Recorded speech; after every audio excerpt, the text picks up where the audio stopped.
What's a company you refuse to support and why? Story 1. Susan G. Komen for the Cure, an absolute fraud organization that does nothing to invest in breast cancer research while padding the pockets of the board members' Wounded Warrior Project. I began working with them from the beginning as a vet. This organization cares more about showing off the lavish trips they'll go on, but do nothing for the 19-year-old Marine who had his legs and nuts blown off and can't get any decent care through the VA. It's almost a shame there isn't a hell for the board members to go to. Answer. Honestly, as long as medicine and big pharma are a for-profit business in the USA, I flat out refuse to donate to any form of medical research. To me, it's unconscionable to fundraise for the costs of developing the substances treatments and then turn around and charge hundreds or thousands of dollars for the treatments they created off the backs of donated money. Story 2. Smithfield Farms is a company I refuse to support for two major reasons. 1. There have been repeated reports and investigations linking their operations to human trafficking and exploitation of vulnerable laborers. 2. Despite publicly promising to phase out gestation crates for pregnant pigs years ago, they've consistently stalled or avoided real progress. I'm not here to tell people to stop eating pork, but how that pork is produced matters deeply in both the health of the public and general agricultural ethics. And I'm saying this as a person from a family of pig farmers. Gestation crates are one of the most inhumane practices still allowed in industrial farming. They confine pregnant sows in metal cages so small the animals literally cannot turn around. They're forced to stand or lie on bare concrete, staring at the same wall for months on end. No sunlight, no straw, no social contact, no stimulation. Just boredom, pain, and isolation. Pigs are incredibly intelligent social creatures. As such, pigs are capable of experiencing deep emotional stress. Under these conditions of sow crates, they often go insane.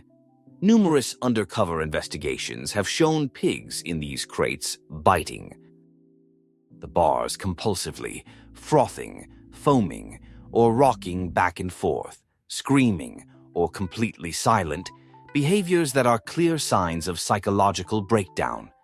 They look visibly miserable, broken.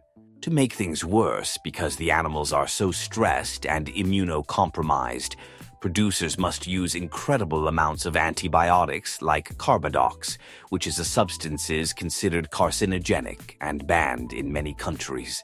This isn't just about animal welfare, it's about the ethics of our entire food system. Smithfield is well aware of these issues, and they've chosen profit over reform. That's why I can't, in good conscience, support them. And you know who sells Smithfield pork products? Costco. Edit. Do not be fooled by the name. Smithfield might sound like a small, down-home American farm, but it is anything but. It's a massive industrial conglomerate with millions of pigs kept in back-to-back factory-style warehouses. The company is owned by a Chinese billionaire and operates at a scale that dwarfs the romanticized idea of family farming. This is factory farming at its most brutal. Story 3. Airbnb. They're a major part of the housing crisis, and hotels are way cheaper and don't have that BS cleaning fee. Story 4. HP. They make shoot products with shoot practices. Edit. Not the HP that puts brown sauce on food, the HP that puts colored sauces on paper. Answer. This was probably 15-20 years ago. My HP printer told me my color ink had expired and refused to print using unexpired black ink. Infuriating. To whatever middle manager dreamed up this consumer-hostile technological blackmail, I hope you enjoyed your one-time bonus at the expense of destroying a brand forever. I will never buy an HP product ever again. Story 5. They had a pharmacist have a heart attack and die a few years back with all the stress they gave her. Story 6. As difficult as it can sometimes be, I haven't been in a Walmart in over a decade, since I read an article about how many Walmart workers still require food banks and food stamps to survive. Why should these groups be subsidizing the poverty-level wages paid by the Waltons, one of the richest families in America and probably the world? Answer: I worked at a Walmart for the overnight remodeling crew about 20 years ago. I was shelving glass jars of applesauce and stupidly tried to catch a jar I dropped. It shattered against a cart and 2 pieces of glass slit my wrist, narrowly missing veins. Looking down at my scars now, they were centimeters away from nicking them. Now, bleeding profusely and in urgent need to emergency medical care, I was first walked into the back so they could take pictures for insurance reasons before being taken to the ER. And they made me clock out. After I was stitched up, 13, I was told that I may as well finish my shift since I'd have to go take a substances test in the morning anyway when the lab opened. I was 18 and much dumber than I am now, so I went right back to stocking shelves with 13 stitches in my arm and in a now blood and applesauce covered shirt. No one even had the goddamn decency to just give me a cheap Hanes t-shirt. That place can absolutely go fudge itself. Story 7. Dollar General. I used to go there all the time. December 2023, I ran in to grab last-minute items when the guy working stopped me and loudly exclaimed that I wasn't allowed in there, BC, I was a thief. I've never been in trouble in my life, let alone shoplifted from anywhere. He refused to show me proof or the picture he supposedly had. After much prodding, he eventually admitted that I was not the person in the supposed picture. I went about my shopping and was followed the entire time, as if I was an actual thief. When I went to check out, I asked for the contact information for management, because I was very upset about being called a thief, loudly in a small town when it wasn't even me. The guy then proceeded to take my basket of items, literally threw them at the wall, almost hitting another older lady, and told me to leave immediately. He refused service and threatened me. I'm 45 years old. I was in total shock. I immediately called the Dollar General hotline, left messages and emails. I was never contacted and nothing was done to this person. Sadly, 6 months later, the same guy was arrested for beating his wife with a hammer in front of their 3-year-old child. I will never shop there again. Answer: the pay is so low and they are known to purposely only staff 1 person per shift that they likely couldn't fire him because then they'd have no one to run the store. I used to work at this place in the mall that paid lower wages than everyone else, and my manager put up with so much stuff no other place would. Like I'd show up 10-20 minutes late every single time, but there were 2 others that were stealing cash. One would ring up cash orders by putting the customer's cash under the drawer and then giving their change out from the drawer, and would collect the cash, and the other had safe privileges and would take 50 every time she closed. He kept saying he couldn't fire them unless he had proof. But when I told him about the time I stayed up front when it was time for her to leave, that I found 200 under the drawer, and how the drawer was short by that amount, he still claimed that wasn't proof. But a more extreme example was when a new employee saw someone in the crowd that gave her a look, so she took her apron off and went around front to confront her, and then got jumped by 3 people. After the fight, she came back inside, cleaned up, and acted like she was gonna finish her shift. He was gonna let that fight slide, but mall security said she was banned from the property, so he had to let her go. Story 8.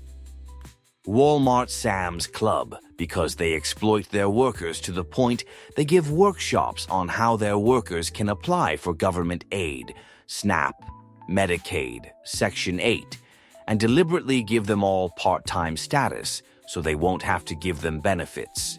I'm not going to support billionaires with my money, while my tax money also has to support their employees. Costco gets my money as I don't feel like I'm exploiting someone by shopping there. Answer: it goes beyond employees. Did you know that the products sold there are cheaper versions? Unless it has changed in the last 10 years, a Black & Decker model sold at Walmart cannot be found at another store. That model has been produced for Walmart at a cheaper price and is an inferior product because that is what Walmart requires from their suppliers. Story 9. Goodwill. They overprice their bullshit, sell more valuable items off to the side, and underpay their employees with disabilities. Please, please, please look at other charity places to donate your old clothing to.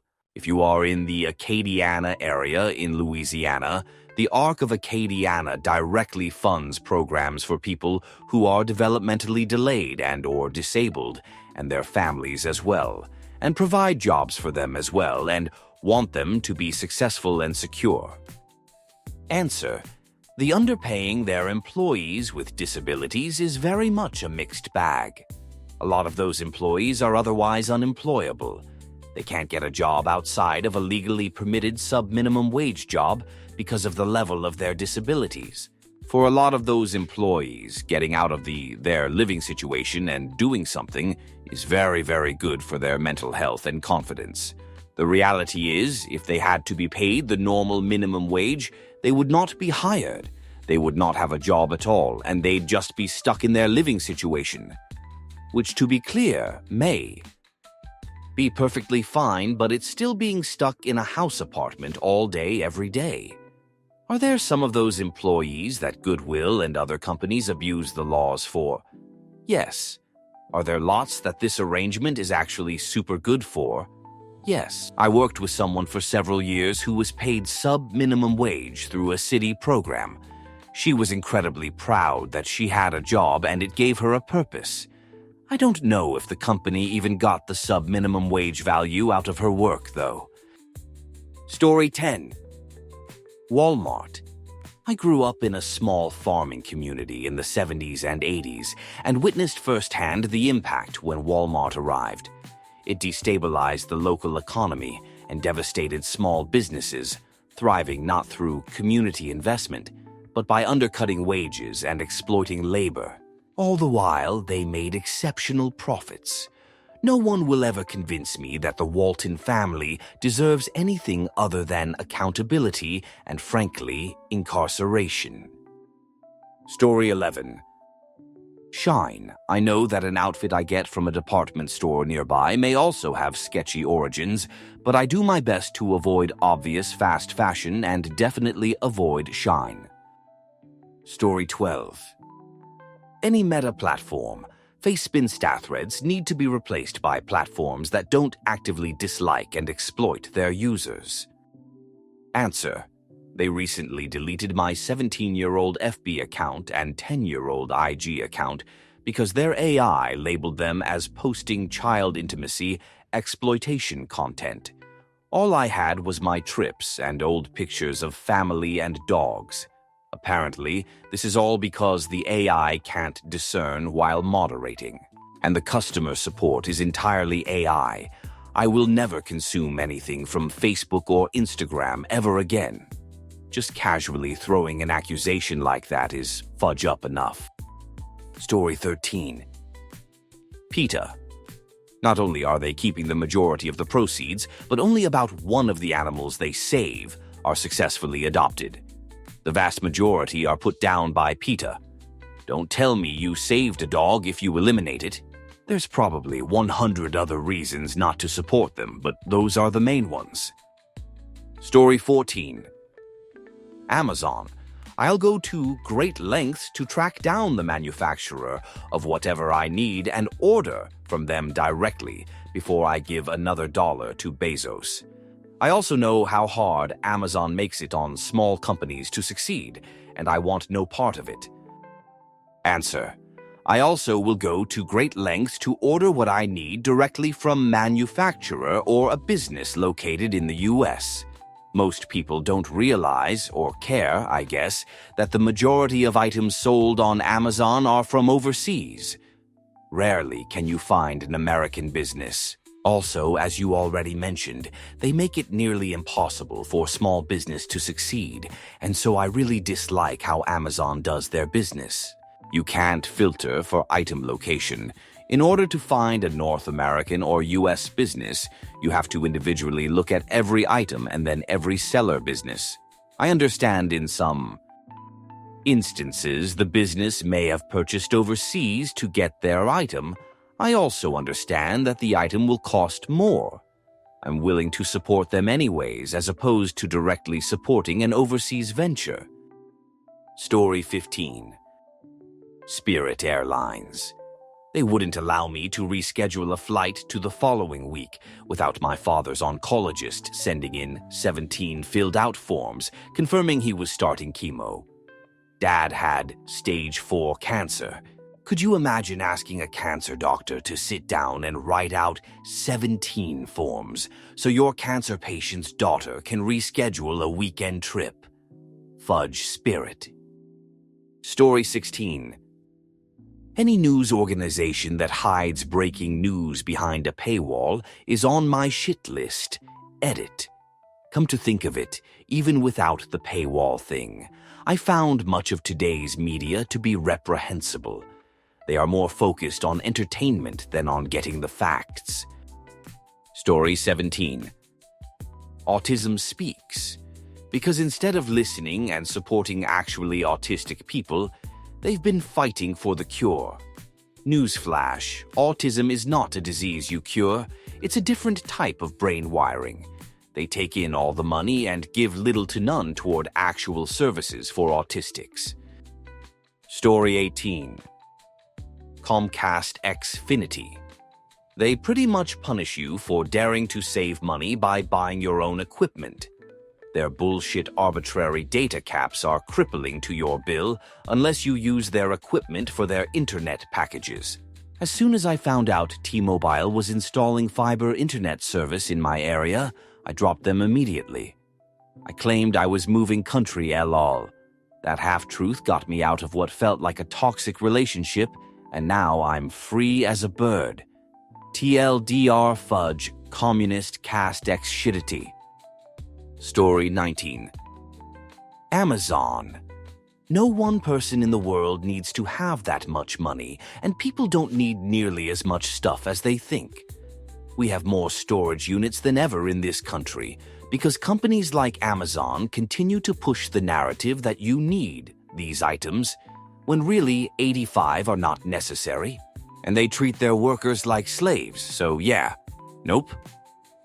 Story 20. Nestle, General Motors for 2. Nestle because they're evil incarnate with their policies on water and products containing no human-harming chemicals. GM because they make shoot products, and after they received bailouts in 2008, they paid huge bonuses to the very managers who put them into the position they were in. Fudge both of those companies. Story 21. Subway. They treat their franchise owners like absolute shoot. Also, I grew up with their annoying ads. Ugh. Story 22. Shein, Temu, and AliExpress. Really anything in the Alibaba family. I think it's just wasteful and encouraging unethical manufacturing. Story 23. Chevy, Ford, GMC. There's absolutely no excuse for making garbage vehicles that bomb out at 100k miles. It's shoot engineering. They can make vehicles that go 250k or more easily. They simply choose not to, and then have the audacity to ask for premium dollars. Thanks for the 75,000. Here's your hunk of shoot. I'm talking about transmissions, engines, starters, alternators, sensors. Don't chalk up your losses to, well, it does have 50k miles. Bullshit. They sold you shoot. Story 24. The Wonderful Company because their owners, the Resnicks, are purely terrible humans. I used to love their salt and pepper pistachios, but then I learned about all the terrible things they have done regarding water rights and advocating for war in foreign countries to monopolize their industries, and you'll never buy another product from them. Nobody should. Pomegranate juice doesn't have the antioxidant properties that studies showed. All those studies were sponsored and manipulated by Resnick-hired scientists, like the tobacco industry and their scientific studies about cigarettes. And you can get everything they make from other companies. Fudge the Resnicks. Story 25. As a former owner of the fraudulently represented Volkswagen TDI diesel car, where they massaged the onboard software to make a dirty drivetrain appear clean, I'd never look at another VW. Answer. And that's the part that really saddens me. Volkswagen makes some of, if not the best small-size diesel engines for passenger cars, and the whole idea of diesel engines in anything other than industrial vehicles has gone down the drain completely in the US because of Dieselgate. Diesel, if done well, still beats out hybrid powertrains in terms of fuel economy and reliability with barely any more emissions. The hybrid systems on cars nowadays do basically nothing for fuel economy at highway speeds. While you can go below 5 vol 100 kilo with a diesel on the highway at constant speeds.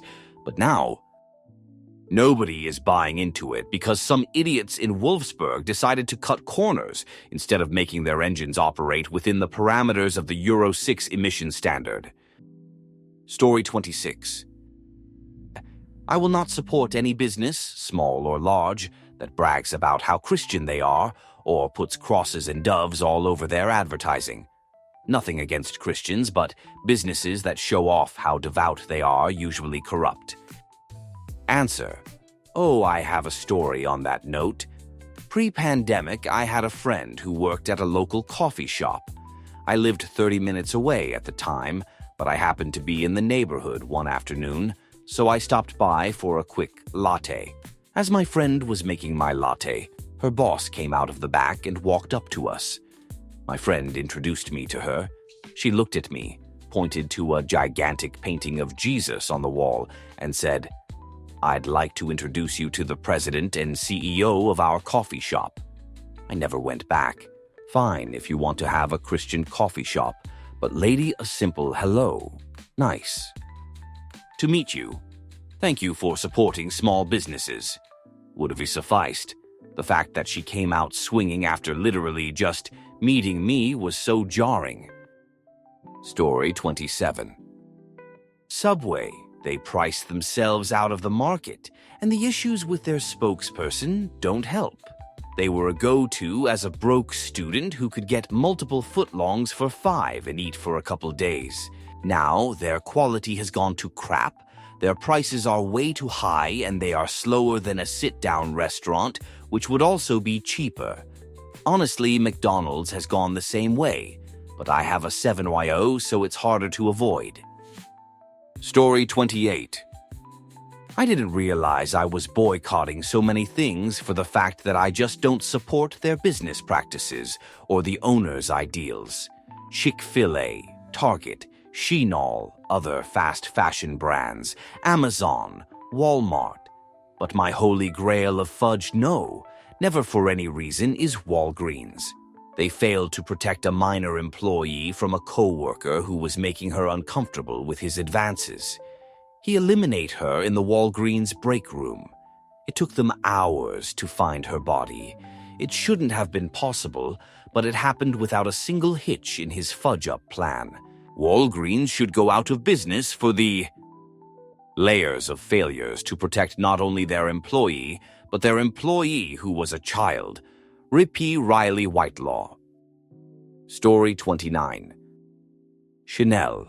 Even if I had the means to burn money on Chanel clothes, shoes, bags, etc., I wouldn't because she was an absolute cunt of a person.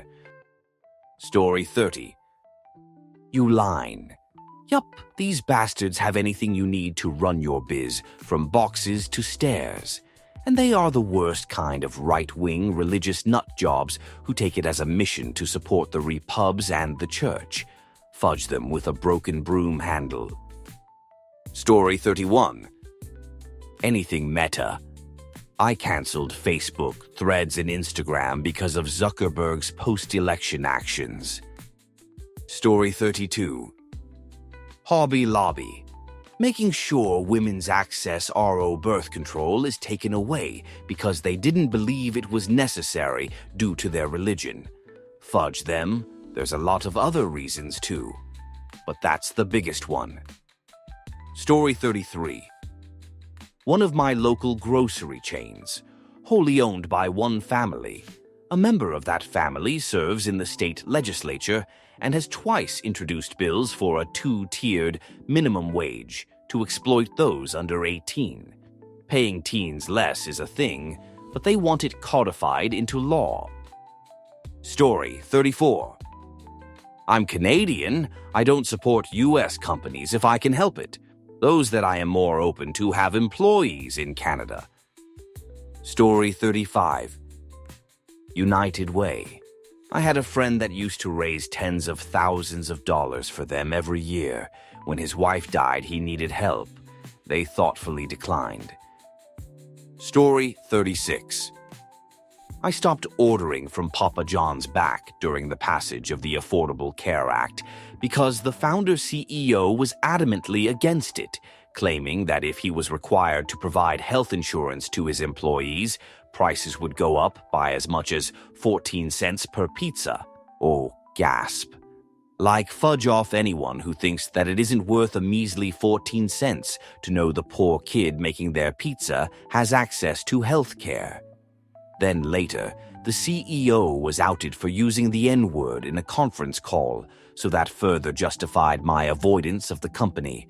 Now, that massive jerk is gone and fully divested from the company, but they moved their headquarters out of my city, so fudge I still won't eat their shoot pizza.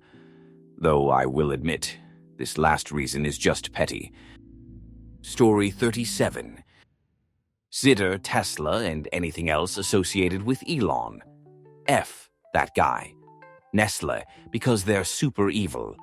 The Salvation Army Chick-fil, AETC, because they're also pretty evil and just disguise it as Christianity. Story 38. There's a local restaurant that has had health code issues and has recently been in the news for human trafficking slavery. Answer. We have a local restaurant that used religion to not pay their teenage employees for full hours worked. They would guilt the kids into working over 40 hours a week and wouldn't pay the extra hours because that was their donation of service to God. On top of this was psychological abuse. Many interns said they were forced to work upward of 70 to 80 hours per week at their designated Mudman location and were paid as little as 3 per hour. When interns signed on to work, paperwork showed they would work 40 hours per week, and anything beyond that would be considered volunteer work. Supposedly, the profits were going to help kids in underserved communities, but then the company released statements saying that the donations don't always go toward that goal. The company was shut down due to the number of wage theft claims, and reopened within a year with a different owner. I refused to go there. Story 39. Uline. The whole family-owned company is right-wing Trumpers. Go read about how they treat their employees and vendors if you are not familiar with them. Story 40. Airbnb for their active role in the destruction of the housing market, particularly in touristy areas. Story 41. Wreaths Across America should be helping veterans more, but the founder, who owns the tree farm, which is the exclusive supplier for the wreaths, pockets way more money than he's giving away. If you want to help U.S. veterans, give elsewhere. Story 42. Jimmy John's. Their owner goes on private safari hunts where big game is fenced in and you get to shoot them. F that guy. Story 43. goodwill and the Salvation Army. Let's pretend to help the unfortunate people who need it while doing the exact opposite. When I have good items to donate, it's off to St. Vincent de Paul every time. Even though it's a bit of a drive, I refuse to give anything of value to those other two. Story 44. Nike and most other popular sneaker brands paying hundreds for shoes that cost 10 to make using literal slave labor is not my bag. Plus, I am cheap. Story 45. Target. And I was a Target girly for years. Their turn this year makes me sick to my stomach. I used to go there to relax and look